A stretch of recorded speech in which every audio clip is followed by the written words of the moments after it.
여호수아 19장 1절부터 23절까지의 말씀 한 절씩 교독하겠습니다. 둘째로 시므온 곧 시므온 자손의 지파를 위하여 그들의 가족대로 제비를 뽑았으니 그들의 기업은 유다 자손의 기업 중에서라. 그들이 받은 기업은 부엘세바 곧 세바와 몰라다와 하살수알과 발라와 에셈과 에돌락과 부들과 호르마와 시글락과 벳 말가복과 하살수사와 벳 르바옥과 사루헨이니 13 성읍이요 또 그 마을들이며 또 아인과 림몬과 에델과 아산이니 4 성읍이요 또 그 마을들이며 또 네겝의 라마 곧 바알랏 부엘까지 이 성읍들을 둘러 있는 모든 마을들이니 이는 시므온 자손의 지파가 그들의 가족대로 받은 기업이라. 시므온 자손의 이 기업은 유다 자손의 기업 중에서 취하였으니 이는 유다 자손의 분깃이 자기들에게 너무 많으므로 시므온 자손이 자기의 기업을 그들의 기업 중에서 받음이었더라. 셋째로 스불론 자손을 위하여 그들의 가족대로 제비를 뽑았으니 그들의 기업의 경계는 사리까지이며 서쪽으로 올라가서 마랄라에 이르러 답베셋을 만나 용르암 앞 시내를 만나고 사릴에서부터 동쪽으로 돌아 해 뜨는 쪽을 향하여 기슬롯 다볼의 경계에 이르고 다브라스로 나가서 야비아로 올라가고 또 거기서부터 동쪽으로 가드 헤벨을 지나 엣 가신에 이르고 네아까지 연결된 림몬으로 나아가서 북쪽으로 돌아 한나돈에 이르고 입다엘 골짜기에 이르러 끝이 되며 또 갓닥과 나할랄과 시므론과 이달라와 베들레헴이니 모두 12성읍과 그 마을들이라.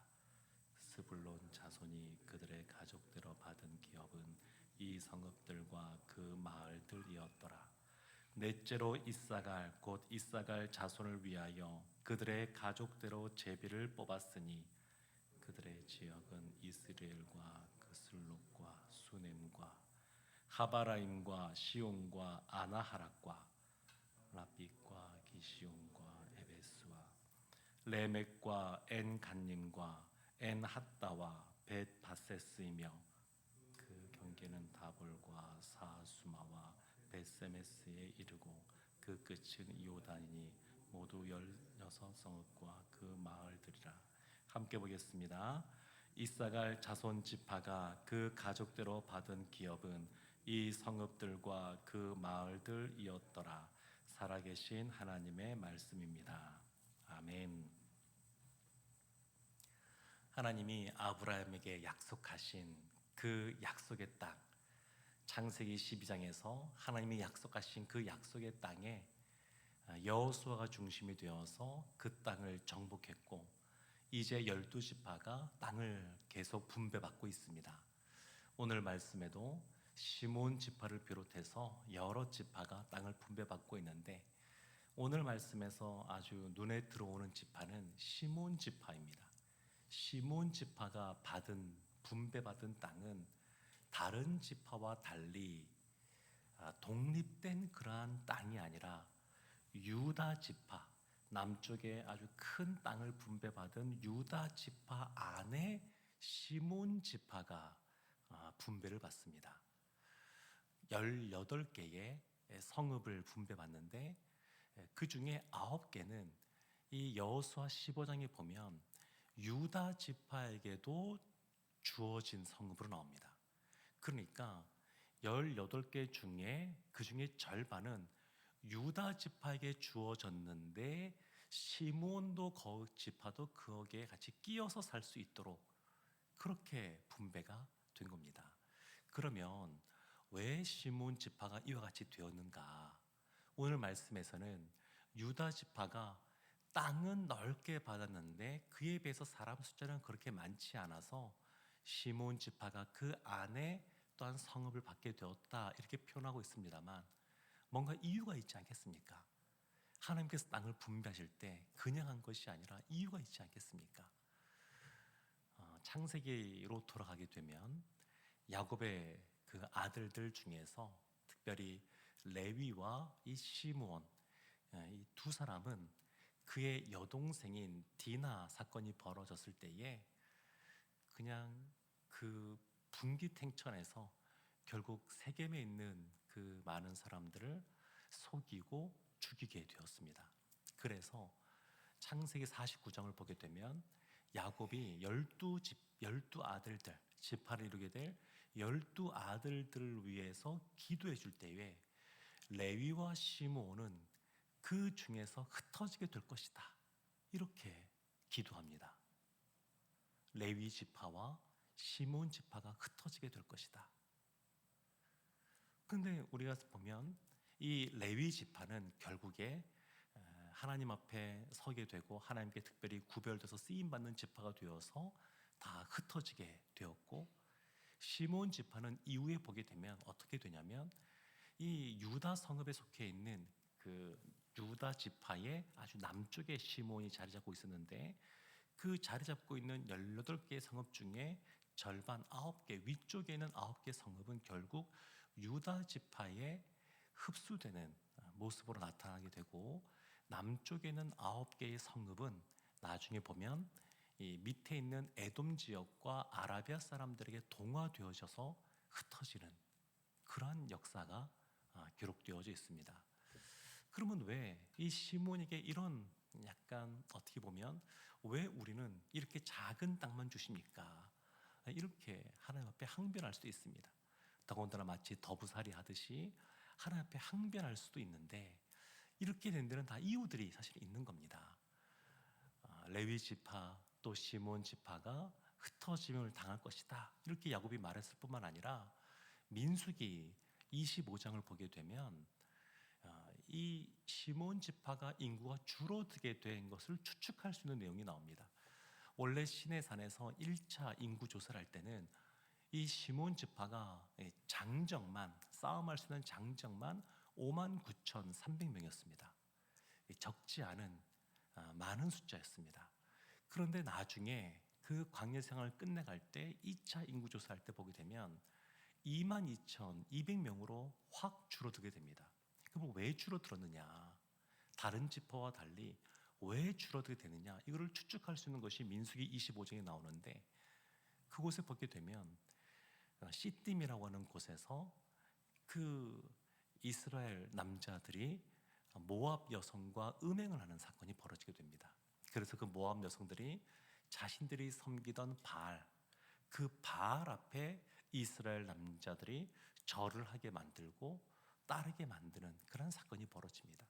그래서 하나님이 이것을 책망하시고 그리고 징계하시게 되는데, 그 중에 아주 대표적인 사람 한 사람이 등장하는데, 그 사람이 이 시몬 지파의 지도자 중에 한 명인 시므리라고 하는 사람이 등장합니다. 그 시므리가 결국 거기서 죽임을 당하게 되고, 그리고 이제 연병이 그치는 사건이 나옵니다. 그래서 많이들 어떻게 보냐면 이 사건 때문에 이 시므리라고 하는 사람이 중심 인물인데, 이 사람이 시몬 지파다 보니까 시몬 지파에 있는 많은 사람들이 여기에 모압 여인과 음행하는 것에 동참했을 것이고, 하나님의 그러한 징계 가운데 수만 명이 죽게 되는데 그 중에 많이 죽임을 당한 것이 아닌가, 이렇게 많이들 봅니다. 시간이 지나면서 점점 이 시몬 지파가 약화됩니다. 모세가 죽기 직전에, 임종 직전에 마지막으로 12지파를 축복해주는 기도가 나옵니다. 근데 그 12지파를 기도할 때 보게 되면 원래 12지파 할 때 요셉 지파가 에브라임 지파와 므낫세 지파로 나눠지게 되고 레위 지파는 빠져 있는데, 여기 보면 레위 지파까지 포함이 되어 있는 상태에서 시몬 지파만 빠져 있습니다. 모세가 축복하는데 시몬 지파만 빠져 있습니다. 그것들이 다 지금 영향을 미치는 겁니다. 그러면 이런 생각할 수 있죠. 왜 레위 지파는 들어가 있는데 시몬은 빠졌을까? 야곱이 기도했던 것처럼 레위 지파와 시몬 지파 다 흩어지게 되었지만 레위 지파는 계속 거룩한 제사장이 있는 그러한 지파로서 성전을 섬기고 하나님을 섬기는 그러한 지파로 계속 쓰임 받고 있고, 왜 시므온은 그러지 못했을까? 레위 지파가 하나님께 인정받을 때는 언제였냐면, 모세가 시내산에 올라가서 하나님을 만날 때 그 밑에 있던 그 아론과 또 이스라엘 그 사람들이 금송아지를 만들게 됩니다. 나중에 모세가 내려와서 거기서 분노하게 되고, 그리고 누가 하나님 편에 서서 이들을 징계할 건가 할 때 레위 지파가 그 편에 서게 됩니다. 그러니까 이 디나 사건을 통해서 이 레위도 그렇고 시몬도 그렇고 하나님이 보시기에 합당하지 않게 행동을 했습니다. 잘못된 행동을 했습니다. 그리고 금송아지 사건 때도 보게 되면 레위 지파도 처음에 휩쓸려서 같이 동참했었습니다. 그런데 하나님의 편에 서기로 하나님의 뜻이 분명해졌을 때 그의 태도를 돌이키니까 레위 지파는 그 하나님께 구별된 자로서 계속 쓰임을 받게 되었고, 죄악 가운데 거하는 상태에서 그것을 돌이키지 않고 이 시므리가 중심이 된 이 바알을 섬기는 이러한 모압 여인들과의 음행한 사건에 앞장섰던 시므온 지파는 결국 쇠락의 길로 들어서게 되었습니다. 그러니까 우리가 하나님 앞에 범죄할 수 있죠. 아담이 범죄한 이후에 그의 후손인 우리도 하나님 앞에 범죄할 수 있습니다. 그런데 이것이 얼마나 이 죄악이 강력한 거냐면, 나에게만 미치는 것이 아니라 이 죄악이 우리의 가정에도 우리의 다음 세대에도 영향을 미칠 수가 있습니다. 그래서 우리의 잘못이 분명해졌을 때에는, 하나님 앞에 범죄한 것이 분명하게 드러났을 때에는 하나님 앞에 철저하게 회개해야 됩니다. 그렇게 돌이켜야 됩니다. 하나님은 미쁘시고 의로우셔서 우리가 자복하고 통례하는 심령으로 나아가면 우리의 모든 죄를 사하여 주시고 다시 회복시켜 주시는 분이십니다. 그래서 이 시므온 지파의 이 땅 분배를 보면서 아쉬움이 많이 드는 겁니다. 이들이 돌이키지 않았기에 어떤 독립된 그러한 지파로서의 땅을 분배받은 것이 아니라 마치 더부살이 하듯이 유다 지파 안에 자리 잡고 있는 그런 모습을 볼 수 있습니다. 한 가지 유다 지파를 또 생각해 본다 그러면, 원래 큰 땅을 분배받았습니다. 사람 숫자에 비해서 큰 땅을 분배받았습니다. 그런데 다시 땅이 분배될 때에 그들이 갖고 있던 분배받은 땅 안에 시몬 지파의 땅을, 성읍을 내어줘야 되는 그러한 상황이었습니다. 그런데 이 유다 지파가 이것을 용납해 줍니다. 이걸 뭐라고 하지 않습니다. 자신들이 분배받은 땅을 나누어 줍니다.